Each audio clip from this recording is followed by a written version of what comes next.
ಹಾ ಸರ್, ಅದ್ರದ್ದು ಅದೇ ಹೇಳಿದಲ್ಲ, ವಿಷ್ಣುಜಿಯವರೇ ಏನು ನಮಗೆ ಶೂಟಿಂಗ್ ಮಾಡೋಕ್ಕೆ ಬಿಡ್ತಿರಲಿಲ್ಲ, ಪ್ರತಿಯೊಂದು ಸನ್ನಿವೇಶದಲ್ಲೂ ಹಾಗೆ ಮಾಡೋರು.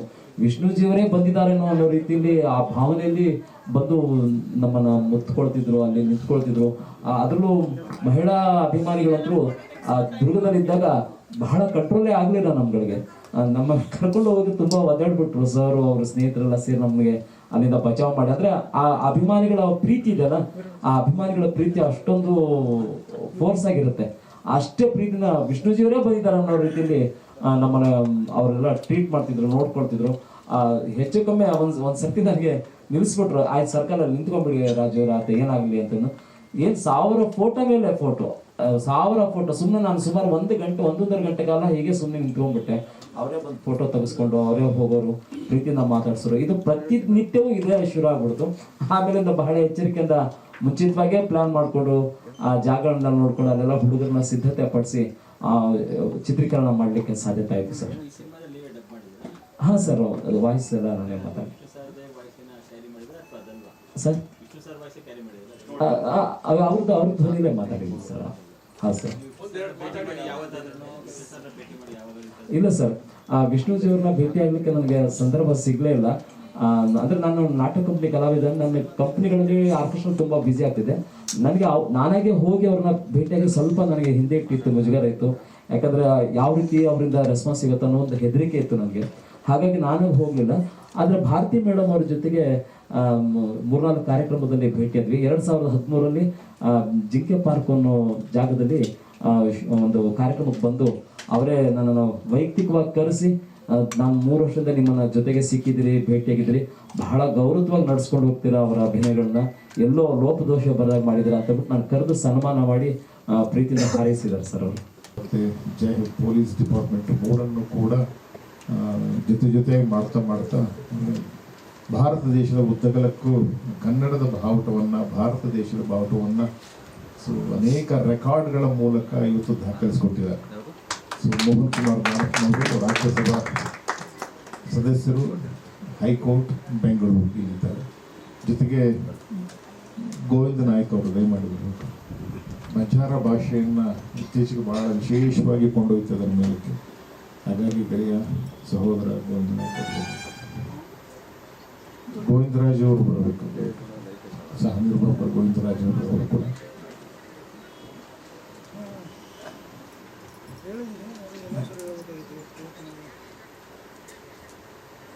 ರಾಜಣ್ಣವರು ಬರಬೇಕು, ಜಯಶ್ರೀ ರಾಜ್ ಅವರು.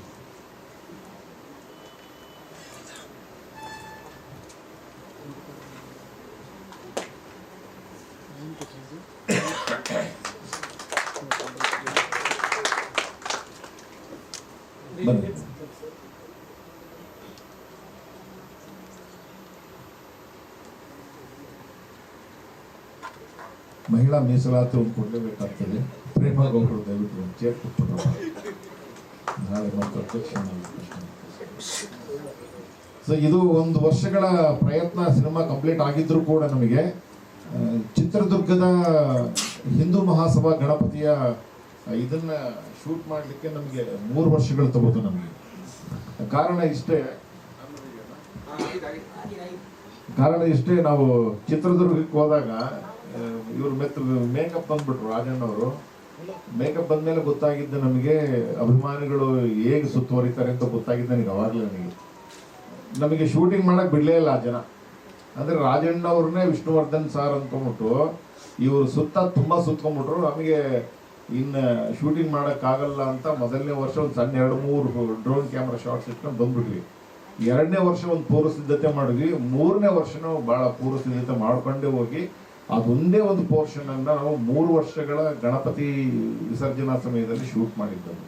ಇನ್ನು ಮಿಕ್ಕಿದ್ದು ನಾವು ಸಿನಿಮಾ ರೆಡಿ ಮಾಡಿಬಿಟ್ಟು ಸೆನ್ಸಾರಲ್ಲಾಗಿ ರೆಡಿ ಮಾಡಿಕೊಂಡು ನಾವು ಜನವರಿಗೆ ಬಂದು ನಾವು ಎಲ್ಲರೂ ಗೆಳೆಯರ ಹೇಳಿದ ಪ್ರಕಾರ ಸೆಪ್ಟೆಂಬರ್ ಯಜಮಾನರು ಪುಣ್ಯ ದಿನ ಇರೋದ್ರಿಂದ ಅವತ್ತು ಮಾಡಿ ಗುರುವಾರ ಬರುತ್ತೆ ಅಂತ ಎಲ್ಲರೂ ಕೂಡ ಸಜೆಸ್ಟ್ ಮಾಡಿದರು.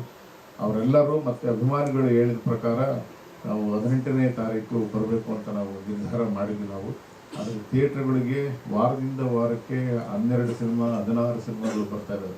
ಹಾಗಾಗಿ ಅದರ ಪೈಪೋಟಿಗಳ ಜೊತೆಗೆ ನಾವು ಹೇಗೆ ಹೊರಗಡೆ ಬಂದು ನಾವು ಸಿನಿಮಾವನ್ನು ಜನಗಳಿಗೆ ಮುಟ್ಟಿಸ್ತೀವಿ ಅಂತಕ್ಕಂಥದ್ದೊಂದು ಸಹಜವಾಗೇ ಒಂದು ಇದೆ. ಆದರೆ ಇದರಿಂದ ನಾವು ಬಹಳಷ್ಟು ಚಿತ್ರದುರ್ಗ ಜಿಲ್ಲೆ ಮತ್ತು ಶಿವಮೊಗ್ಗ ಜಿಲ್ಲೆ 2 ಜಿಲ್ಲೆಯಲ್ಲಿ ವಿಷ್ಣುವರ್ಧನ್ ಅಭಿಮಾನಿಗಳಿಗೆ ಅಂತ ಹೇಳಿ ಅಲ್ಲಿ ಇಬ್ಬರು ಹುಡುಗರನ್ನ ಡಿಸ್ಟ್ರಿಬ್ಯೂಟರ್ಸ್ನ ಮಾಡಿಕೊಂಡು, ಸೊ ಆ ಡಿಸ್ಟ್ರಿಬ್ಯೂಟರ್ಗಳಿಗೆ ಇಡೀ ಸಿನಿಮಾದ ಎಲ್ಲ ಏನು ಬರುತ್ತೆ ಅಷ್ಟು ದುಡ್ಡನ್ನು ಅವರು ಚಿತ್ರದುರ್ಗ ಅಥವಾ ಶಿವಮೊಗ್ಗ ಜಿಲ್ಲೆಯಲ್ಲಿ ಇರ್ತಕ್ಕಂಥ ವಿಷ್ಣುವರ್ಧನ್ ಅಭಿಮಾನಿ ಸಂಘದ ಸದಸ್ಯರ ಮಕ್ಕಳುಗಳಿಗೆ ಏನೆಲ್ಲ ಆಗಬೇಕಾಗಿದೆ ಅದನ್ನು ಮಾಡಿಕೊಡಿ ಅಂತೇಳಿ ಉಚಿತವಾಗಿ 2 ಜಿಲ್ಲೆಗಳನ್ನ ಕೊಟ್ಟಿದ್ದೆ.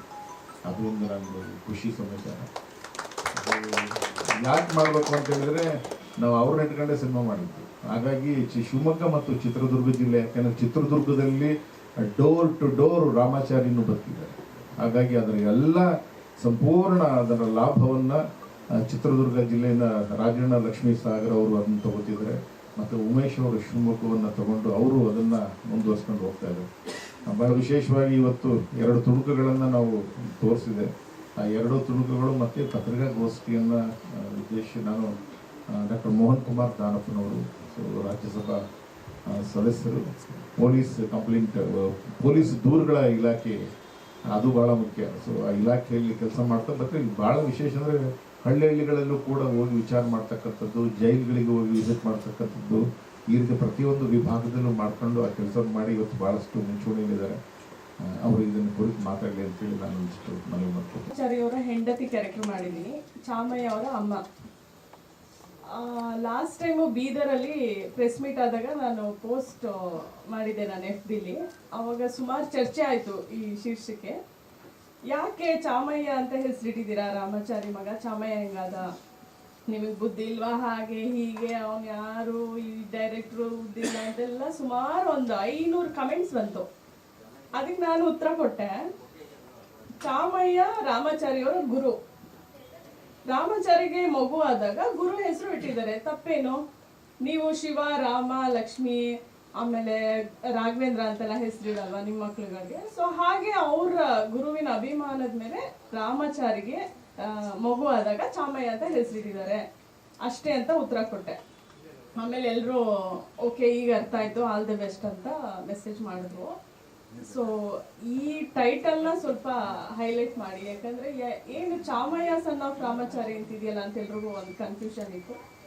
ಸೊ ಇದು ಈ ಉದ್ದೇಶ ಇಟ್ಕೊಂಡು ಟೈಟಲ್ ಇಟ್ಟಿರೋದು. ಆಮೇಲೆ ನನ್ನ ಪಾತ್ರಕ್ಕೆ ಬಂದರೆ, ಸರ್ ಹೇಳ್ದಂಗೆ ಇದು ಸಿಕ್ಕಾಪಟ್ಟೆ ವೇರಿಯೇಷನ್ ಇದೆ ನನ್ನ ಪಾತ್ರ. ಮದುವೆ ಆಗಿದ್ದ ಹುಡುಗಿಯಿಂದ ಹಿಡಿದು ದೊಡ್ಡ ಮಗ ತಾಯಿ ಕ್ಯಾರೆಕ್ಟರ್ವರೆಗೂ ತೂಗಿಸಿರೋದು. ಅವರು ಕತೆ ಹೇಳಿದಾಗ ನಾನು ಸ್ವಲ್ಪ ಜರಕ್ಕೆ ಹೊಡೆದೆ, ಸರ್ ನಾನು ಮಾಡ್ತೀನ, ಇದು ಆಗುತ್ತಾ ಅಂತ. ಇಲ್ಲ ನೀವು ಮಾಡ್ತೀರಾ, ನಿಮ್ಗೆ ಆ ಕ್ಯಾಲಿಬರ್ ಇದೆ, ಮಾಡಿಸ್ತೀನಿ ಬನ್ನಿ ಅಂತ ಧೈರ್ಯ ಕೊಟ್ಟರು ಸರ್.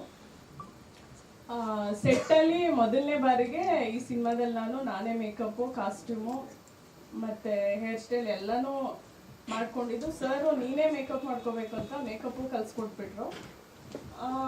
ಇವಾಗ ವೇರಿಯೇಷನ್ ಇರುವಾಗ ನಾನು ಪ್ರತಿ ಸರಿ ಬಂದಾಗ ಫಸ್ಟು ಕೇಳ್ತಿದ್ದೆ, ಸರ್ ಯಾವ ಮಗುವಿನ ತಾಯಿ ರೆಡಿ ಆಗಬೇಕು ಅಂತ, ಚಿಕ್ಕ ಮಗುದ, ದೊಡ್ಡ ಮಗುದ, ದೊಡ್ಡವಂದ ಅಂತ.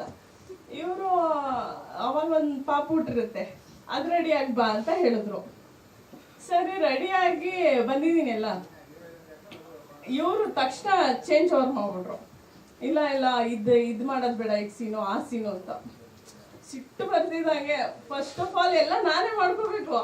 ಅದ್ರಲ್ಲೂ ಇವರು ಇವಾಗ ಈ ಸೀನ್ ಮಾಡಲ್ಲ, ದೊಡ್ಡ ಮುಂದೆ ರೆಡಿ ಆಗ್ಬಾ, ಚಿಕ್ಕ ಮುಂದೆ ರೆಡಿ ಆಗ್ಬಾ, ಬಸ್ರಿಯಾಗಿ ರೆಡಿ ಬಾ, ತುಂಬ ಕಷ್ಟ ಕೊಟ್ಟಿದ್ದಾರೆ ನನಗೆ. ಆದರೂ ಎಲ್ಲ ತೂಗಿಸ್ತಿದ್ದೀನಿ, ನನ್ನ ಕೈಲಾದಷ್ಟು ಪ್ರಯತ್ನ ಮಾಡಿದ್ದೀನಿ. ಸೊ ಸಿನಿಮಾ ನೋಡಿ ನೀವೆಲ್ಲ ಹೇಳಬೇಕು, ಈ ಪಾತ್ರನ ಖಂಡಿತ ಒಪ್ಕೋತೀರಾ ಅನ್ನೋ ನಂಬಿಕೆ ನನಗಿದೆ. ಸರ್ ಹತ್ರ ತುಂಬ ಕಲ್ತಿದ್ದಿದೆ, ಸರ್ ತುಂಬ ನಾಲೆಡ್ಜ್ ಇದೆ ಅವ್ರಿಗೆ. ಇವಾಗ ಟ್ರೈಲರಲ್ಲೇ ನೋಡಿ ಎಷ್ಟು ಇತಿಹಾಸ ಎಲ್ಲ ತಿಳಿಸ್ಕೊಟ್ರು, ಎಷ್ಟೋ ವಿಚಾರಗಳು ಗೊತ್ತಿರಲಿಲ್ಲ, ಆ ಟ್ರೈಲರಿಂದ ಗೊತ್ತಾಯಿತು. ನಮ್ಮ ಅಪ್ಪ ಕೂಡ ಚಿತ್ರದುರ್ಗ ಜಿಲ್ಲೆಯವರು, ಸೊ ನನಗೂ ಹೆಮ್ಮೆ ಇದೆ ಚಿತ್ರದುರ್ಗ ಜಿಲ್ಲೆ ಇಷ್ಟೆಲ್ಲ ಮಹತ್ವ ಇದೆ ಅಂತ. ಸೊ 18ಕ್ಕೆ ರಿಲೀಸ್ ಮಾಡಬೇಕಂತ ಅಂದ್ಕೊತಿದ್ದಾರೆ. ರಿಲೀಸ್ ಆದರೆ ಎಲ್ಲರೂ ಚಿತ್ರಮಂದಿರಗಳಿಗೆ ಬಂದು ನೋಡಿ ನಮ್ಗೆ ಆಶೀರ್ವಾದ ಮಾಡಿ ಅಂತ ಕೇಳ್ಕೊತಾ ಇದ್ದೀವಿ. Thank you.